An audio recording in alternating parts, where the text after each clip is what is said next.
நல்லா இருக்கான்னு அந்த அம்மா பேசி அந்த ஒரு அந்த ஒரு ஒரு அந்த அவங்க கண்ணில் வந்து அந்த ஒரு ஆனந்த கண்ணீர் எனக்கு என்ன பில்டு பண்ண வச்சுதுன்னா, ஓகே, அதாவது வந்து மற்ற இடத்துல வந்து ஒரு கட் ஆஃப் டேட் ஆகிட்டு இருக்கு, நம்ம வந்து ஒரு லாங் டேர்ம் ஜேர்னி கொடுத்ததுனால மக்கள் வந்து இதை விரும்புகிறாங்க.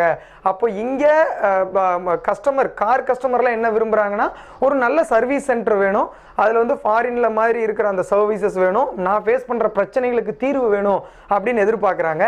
இங்கே இவங்கெல்லாம் வந்து ஒரு வேலை வாய்ப்பு எதிர்பார்க்குறாங்க. Okay, will make a bridge அப்படின்னு சொல்லி அந்த பிரிட்ஜை வந்து நான் ஃபில் பண்ணலாம் அப்படிங்கிற நம்மகிட்ட இருக்கிற ஒரு 4-5 சர்வீஸ் சென்டர். அப்போ எனக்கு ஒரு நல்ல திங்கிங் என்ன அப்படின்னா, நான் வந்து ஒரு கிராமத்து இளைஞன், நான் முன்னாடி சொன்ன மாதிரி கிராமத்துலேருந்து வர்றேன். நான் ஒரு எங்கள் அப்பா வந்து ஒரு விவசாயி. அப்புறம் விவசாயம் முடித்து ஒரு நார்மல் பேக்ரவுண்டில் இருக்கிற நானே ஒரு 5-6 சென்டர் வச்சு ஒரு 120 பேர் வச்சு இத்தனை பேர்த்துக்கு தொழில் வேலை வாய்ப்பு கொடுக்குறேன், நல்ல சர்வீஸ் கொடுத்துட்ருக்கேன். அப்போது அந்த டயத்தில் வந்து பார்த்தீங்க அப்படின்னா, மறுபடியும் நான் சொன்னேன் அப்துல் கலாம் அண்ட்